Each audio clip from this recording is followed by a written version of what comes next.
Hey guys, Ben here from Melbourne City Chiropractic.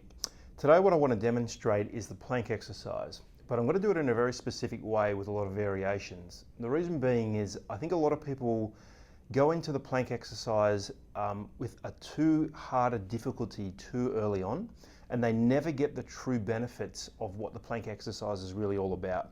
So I'm going to go through some variations that start easy and get harder and harder as they go, but I'm going to show you some very specific cues so that you know exactly what you should be doing and how you should be doing it to get the maximal effect of this exercise. So Sam's going to be my demonstration person here. So we're going to start her in the plank position.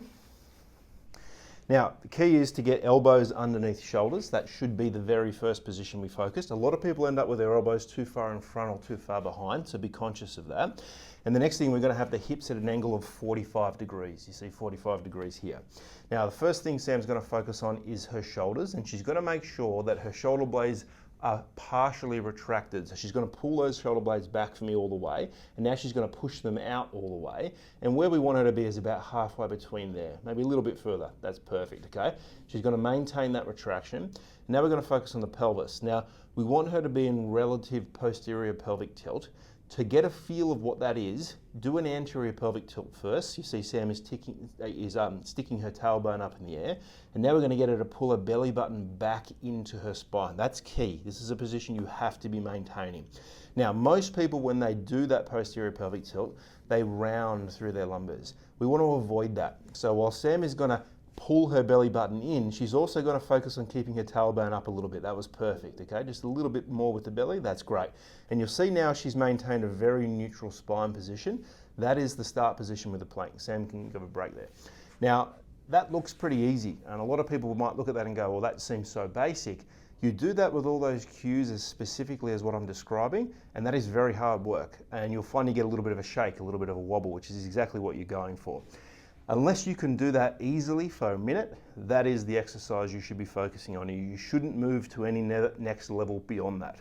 Now, if that actually proves to be easy, or you can build up to a minute after a period of trying that, the next step is to get like a step underneath you like this. Have it a little bit padded because it can be a little bit harsh on the knees.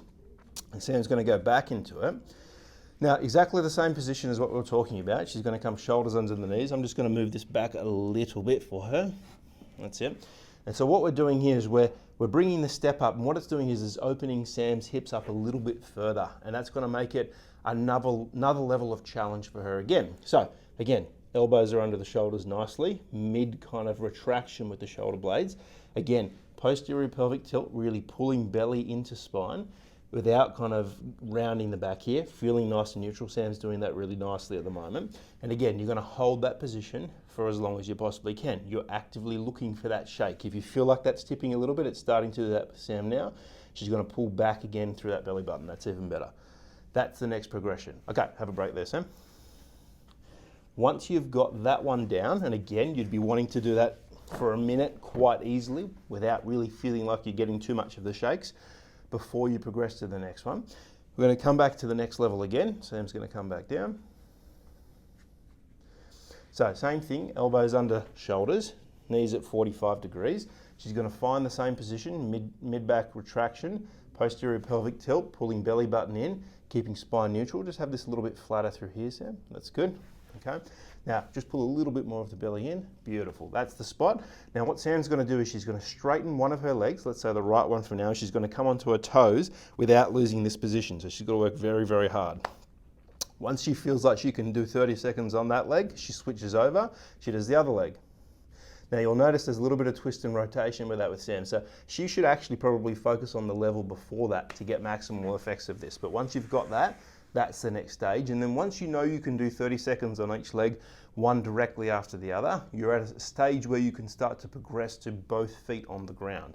Most people move straight to that from the beginning, but they never focus on those cues and they never get the best out of this exercise. So give it a try at home and see how you go.